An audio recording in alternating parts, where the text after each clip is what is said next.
This week's rain did little to ease the tough season facing some West Michigan farms this summer. It's been a rough one. It has been a rough one. I went out to the lakeshore to see how one of Holland's most recognizable berry producers is managing. The drought being felt across West Michigan is especially being felt here in Holland, an area that relies heavily on blueberries. Even with the lack of rainfall, Bowerman's is still working to fill up those baskets. West Michigan is great for blueberries. For those who spend their summers along the lakeshore, this is no secret. 50s, 60s at night so that sugar can really develop in a West Michigan blueberry. That's what gives us, I think, the best blueberry in the country. But this season has proven challenging for Bowerman's and for blueberry farms across West Michigan. First came the cool spring. The bees don't go out when it's cold and wet. They sit in their hives and don't do their jobs. Little pollination followed by a summer freeze. We had 28 degrees on June 1st. Since then, less than 2 inches of rain has fallen in Holland. We have overhead irrigation. We try to supplement our lack of water with that. But the berries can tell it's not from up above. There's nothing like a natural rainwater. There's nothing like a thunderstorm to give it the nitrogen and to soak the berries. The fields are lush and the berries are many.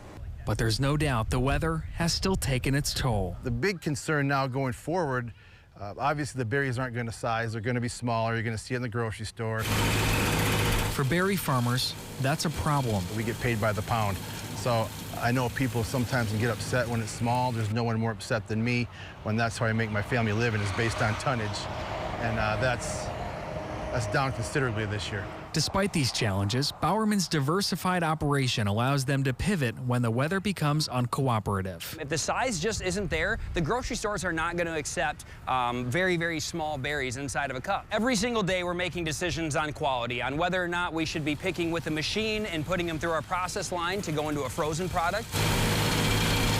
It's not just the size of the berries that's dependent on the weather. We love to see the cool nights that helps to develop the sugars inside the berry. And we've seen a lot of just very, very hot temperatures. So berries are still sweet. They're still fantastic. But, you know, that's definitely had years where we've had, you know, sweeter, bigger berries. The weather has not done any favors for berry farms like Bowerman's this year, but their fields remain full and their farmers remain hopeful. Every season is a great season here at Bowerman's. You know, God gives us great opportunities with the weather, and sometimes the weather is not as good, but we adapt every single day. We're giving our best shot. We're here for the community. We love them, and we just hope you love us and come out and support us.